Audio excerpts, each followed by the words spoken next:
राजमहल से 7वें राउंड में झामुमो के विजय हंसदा 26,200 वोट से आगे। राजमहल लोकसभा सीट पर 7वें राउंड की मतगणना के बाद झामुमो यानी कि इंडिया गठबंधन के प्रत्याशी विजय हंसदा भाजपा उम्मीदवार ताला मरांडी से 26,200 मतों से आगे चल रहे थे। 7वें राउंड की मतगणना के बाद विजय हंसदा को कुल 1,80,151 मत मिले हैं, जबकि भाजपा के ताला मरांडी को 1,53,951 मतों के साथ दूसरे नंबर पर है। वहीं आप सबको बता दूं कि इनके अलावा गोविंद सोरेन को 11,547 वोट मिले हैं। वहीं मरियम मरांडी को 2,857, अजीत मरांडी को 3,986, खलीफा किस्कू को 1,448, पाल सोरेन को 2,164, मुंशी किस्कू को 920, लिली हंसदा को 929, विनोद कुमार मंडल को 1,462, दीपा टुडू को 2,396, महेश पहाड़िया को 4,722, वहीं लोबिन हेम्ब्रम को 13,906, शिवास्टिव हेम्ब्रम को 3,539 और नोटा में 6,878 वोट पड़े थे।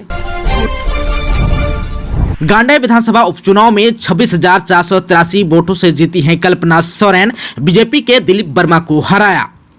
कल्पना सोरेन गांडे विधानसभा उपचुनाव 2024 जीत गईं। उन्होंने बीजेपी के दिलीप वर्मा को 26,483 वोटों से हराया। कल्पना सोरेन को 1,08,975 वोट मिले, जबकि दिलीप वर्मा को 82,492 वोट मिले। गांडे विधानसभा उपचुनाव पर सभी की निगाहें टिकी थी। यह सीट हॉट सीटों में शुमार थी, क्योंकि इस सीट से पूर्व सीएम हेमंत सोरेन की पत्नी कल्पना सोरेन अपनी राजनीतिक पारी की शुरुआत कर रही है। स्वयं कल्पना सोरेन इस सीट पर जीत को लेकर जमकर पसीना बहाया।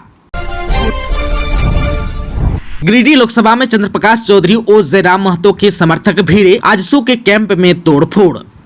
गिरिडीह लोकसभा चुनाव को लेकर हो रही मतगणना के बीच आजसू प्रत्याशी चंद्रप्रकाश चौधरी के समर्थक और निर्दलीय प्रत्याशी जयराम महतो के समर्थक मंगलवार को यानी कि आज आपस में ही भिड़ गए। इस दौरान न सिर्फ जमकर नारेबाजी की गई, बल्कि आजसू उम्मीदवार के कैंप में जमकर तोड़फोड़ भी कर दी गई। इस दौरान पुलिस ने वाटर कैनन का इस्तेमाल किया। पुलिस का मोर्चा संभालते ही स्थिति नियंत्रण में आ गई।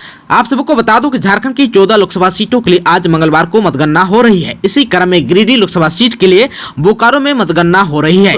इस बीच गिरिडीह लोकसभा सीट से आजसू के प्रत्याशी चंद्रप्रकाश चौधरी और जयराम महतो के समर्थक आपस में भिड़ गए। हंगामा होने से कुछ देर के लिए अफरा तफरी मच गई। कई वाहनों में तोड़फोड़ भी की गई। बताया जा रहा है कि नारेबाजी को लेकर एक दूसरे से भिड़ गए थे।